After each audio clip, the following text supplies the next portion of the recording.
Perkenalkan, nama saya Marcelus Putrawijaya. Saya lahir di Kebumen pada tanggal 10 Juni 1999.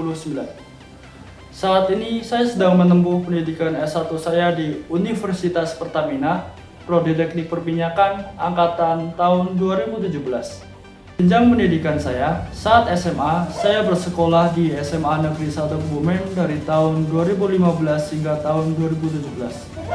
Kemudian saya melanjutkan pendidikan saya ke Universitas Pertamina, Prodi Teknik Perminyakan, hingga saat ini.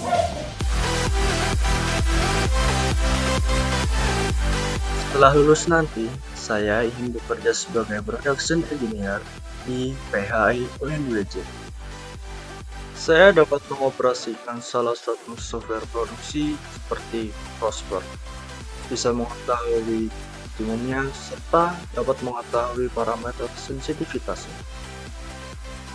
Untuk software pemrograman, saya menjadi asisten praktikum PTIA untuk teknik perminyakan selama 1 semester.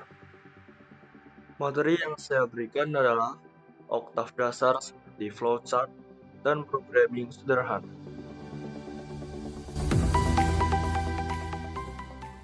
Dalam hal berorganisasi, saat ini saya menjabat sebagai staf Divisi Penelitian Pengembangan HMTM Spruda. Saya mengerjakan beberapa hal seperti trivia kuis yang telah dikerjakan dari awal masa jabatan hingga pertengahan masa jabatan. Kemudian saya juga mengerjakan poster sederhana mengenai salah satu lapangan gas yang ada di Indonesia, yaitu lapangan gas Natuna. Banyak hal yang saya dapatkan ketika saya menjadi staf, meningkatkan komunikasi, meningkatkan rasa kepedulian, dan meningkatkan pengetahuan pada diri saya sendiri.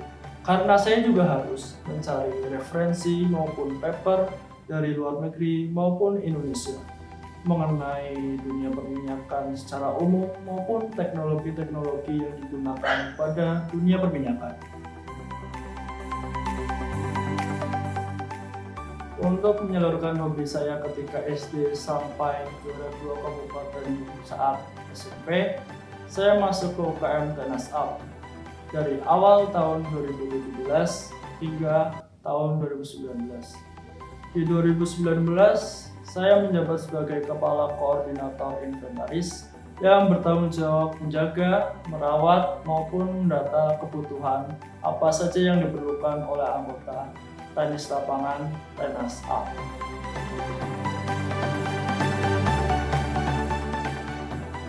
Kelebihan saya adalah jujur, bertanggung jawab, memiliki etos kerja yang tinggi, dan rasa ingin tahu yang tinggi.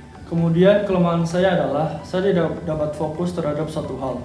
Jadi misalkan ketika saya mempelajari bahasa Inggris dan Jepang, dalam kurun waktu 2 minggu ketika saya belajar bahasa Inggris, saya sudah beralih lagi ke bahasa lain yaitu bahasa Jepang.